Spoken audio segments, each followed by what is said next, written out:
2019 के महाभारत से पहले मोदी मंत्रिमंडल में बड़ा फेरबदल होने जा रहा है। कल सुबह 10 बजे नए मंत्रियों को शपथ दिलाई जाएगी। विस्तार से पहले 6 मंत्री इस्तीफा दे चुके हैं। खबर यह भी है कि 10 से 12 मंत्रियों का विभाग बदला जा सकता है। सबसे पहले हम आपको बता दें कि बीजेपी के किन किन सांसदों के अच्छे दिन आने वाले हैं। मंत्रिमंडल में कौन कौन होंगे बीजेपी के नए चेहरे। विनय सहस्त्रबुद्धे, प्रहलाद सिंह पटेल, ओम प्रकाश माथुर, इनको शामिल किया जा सकता है मंत्रिमंडल में। प्रहलाद जोशी और सत्यपाल सिंह भी हो सकते हैं। इन चेहरों में इनकी लॉटरी लग सकती है। विनय सहस्त्रबुद्धे, प्रहलाद सिंह पटेल, ओम प्रकाश माथुर, ये हम आपको लगातार बता ही रहे हैं। 5 नए चेहरे सामने आ रहे हैं। कैबिनेट में बदलाव से पहले अब तक 6 मंत्री अपना इस्तीफा दे चुके हैं। इनकी जगह नए चेहरों को मंत्रिमंडल में जगह दी जाएगी। कैबिनेट बदलाव से पहले जिन मंत्रियों ने इस्तीफा दिया है उनमें कौशल विकास मंत्री राजीव प्रताप रूडी, स्वास्थ्य राज्य मंत्री फग्गन सिंह कुलस्ते, लघु और सूक्ष्म उद्योग मंत्री कलराज मिश्र, कृषि राज्य मंत्री संजीव बालियान, श्रम कल्याण राज्य मंत्री बंडारू दत्तात्रेय। संजीव बालियान कृषि मंत्री हैं, इन्होंने अपना इस्तीफा दे दिया है। बंडारू दत्तात्रेय श्रम कल्याण राज्य मंत्री हैं, इन्होंने भी अपना इस्तीफा सौंप दिया है। महेंद्रनाथ पांडे जो कि मानव संसाधन विकास राज्य मंत्री हैं, इन्होंने भी अपना इस्तीफा दे दिया है। राजीव प्रताप रूडी का हम आपको बता ही चुके हैं, कौशल विकास मंत्री हैं और इन्होंने भी कुर्सी खाली कर दी है।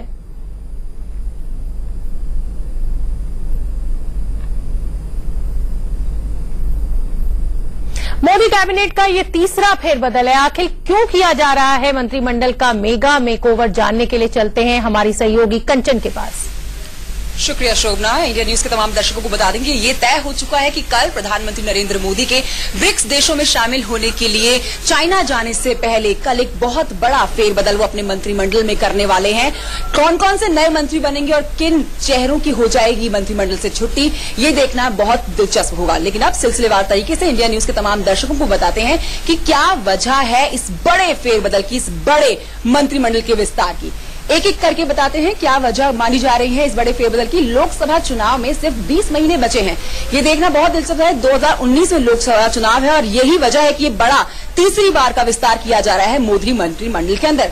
नई टीम जो है वो सरकार के काम की रफ्तार बढ़ाएगी, ये माना जा रहा है। चुनाव को देखते हुए सरकार के कुछ लोग जो है वो संगठन में भेजे जाएंगे, तो जो चेहरे मंत्रिमंडल से हटेंगे वो संगठन के साथ जुड़ेंगे ताकि संगठन चुनावी तैयारियों पर फोकस करे। और इसके अलावा बता दें कि 1.5 साल के अंदर 6 राज्यों में चुनाव होने हैं। इसी साल 2 राज्यों में चुनाव होने हैं, गुजरात और हिमाचल में, और अगले साल राजस्थान एक बड़ा राज्य है एनडीए के लिए। और उसके बाद 2019 में तो लोकसभा चुनाव होने ही है। और इसके अलावा बताएं कि जहां चुनाव होने हैं वहां के चेहरे जो है वो सरकार में शामिल किए जाएंगे। इसीलिए जो चेहरे जो हटेंगे अब की बार मंत्रिमंडल से, उन्हें जो है संगठन में अब एक बड़ी चुनौती का सामना करना पड़ेगा। और इसके अलावा ये बहुत देखना दिलचस्प है कि कल कौन कौन से नए चेहरे जो हैं वो शामिल हो जाएंगे मोदी मंत्रिमंडल के अंदर, और कौन कौन से चेहरे हैं जो पार्टी से, जो मंत्रिमंडल से आउट हो जाएंगे। शोभना, बहुत बहुत धन्यवाद कंचन, आप हमारे साथ बने रहिए। हमारे न्यूज एडिटर प्रकाश पांडे भी हमसे जुड़ गए हैं। प्रकाश, मंत्रिमंडल में फेरबदल होने जा रहा है। विधानसभा चुनाव भी कुछ स्टेट्स में ड्यू हैं और लोकसभा का चुनाव 2019 को देखते हुए कितना अहम है ये फेरबदल, पहला सवाल। और दूसरा, किस किस की लॉटरी लग सकती है?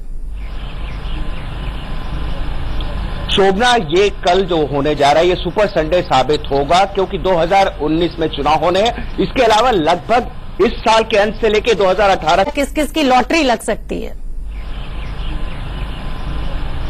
शोभना, ये कल जो होने जा रहा है ये सुपर संडे साबित होगा, क्योंकि 2019 में चुनाव होने हैं। इसके अलावा लगभग इस साल के अंत से लेकर 2018 के अंत तक आधे दर्जन राज्यों में विधानसभा चुनाव होने हैं। तो इसलिए मोदी सरकार के लिए एक कड़ी चुनौती है कि इस तरह का बैलेंस बनाए कि इन राज्यों को, इन 6 राज्यों के प्रतिनिधित्व भी मिले और साथ ही जो काम की रफ्तार है उसको बताने के लिए जो है कम से कम कि ये तीसरा और अंतिम माना ये जा रहा है कि अब ये तीसरा है और अंतिम फेरबदल होगा।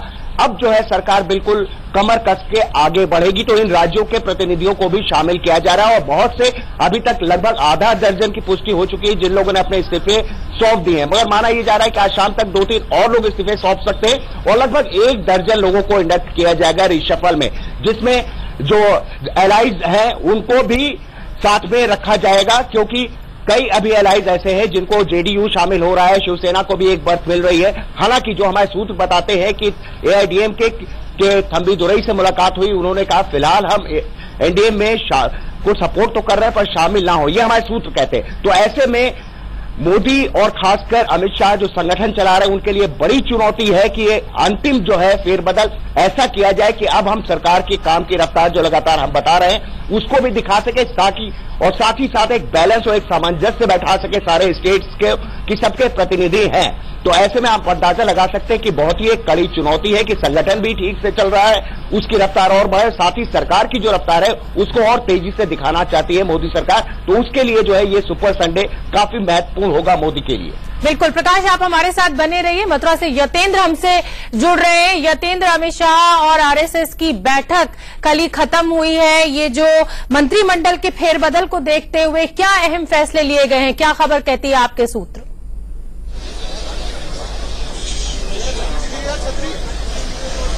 देखिए शोभना, महत्वपूर्ण बैठक चल रही है, अखिल भारतीय समन्वय बैठक है ये आरएसएस की। तो आरएसएस के तमाम जितने भी संगठन है, करीब 40 सहयोगी संगठन के प्रमुख नेता, प्रमुख प्रचारक इस बैठक में भाग ले रहे हैं। पूरा आरएसएस का कोर ग्रुप यहाँ पर मौजूद है और अमित शाह इसमें शामिल रहे। कल पूरे दिन, आज सुबह वो निकले हैं पहले सेशन के बाद, और कल रात को भी बैठक अमित शाह और जो संगठन मंत्री बीजेपी के रामलाल, उनकी मोहन भागवत, दत्तात्रेय होसबले, भैयाजी जोशी, सुरेश सोनी और डॉक्टर कृष्ण गोपाल के साथ एक अहम बैठक हुई। 2.25 घंटे तक वो बैठक चली, जिसमें साफ तौर पर अमित शाह ने बताया कि जिन मंत्रियों के इस्तीफे लिए हैं या आज जो लिए जाएंगे वो कौन कौन है और इसका क्या कारण रहा, क्योंकि एक जो रोड मैप बनाया था और जो संघ का भी फीडबैक उनको दिया गया था, उस आधार पर वो मंत्री जिनका इस्तीफा लिया है या लेने वाले हैं वो उस रोड मैप पर खरे नहीं उतरे हैं, क्योंकि 2019 में अब ज्यादा समय नहीं रह गया। ऐसे में कड़ा संदेश देने की जरूरत है, और वो कड़ा संदेश क्या होगा उस बारे में विस्तृत तौर पर अमित शाह ने जानकारी दी कि किस तरह का फैसला, किस तरह का मोदी मंत्रिमंडल का विस्तार होने जा रहा है। उस पर सूत्र यही बताते हैं कि संघ प्रमुख और जो संघ का कोर ग्रुप था उन्होंने इस पर स्वीकृति प्रदान की है कि आप जो फैसला लें वो सही से लें।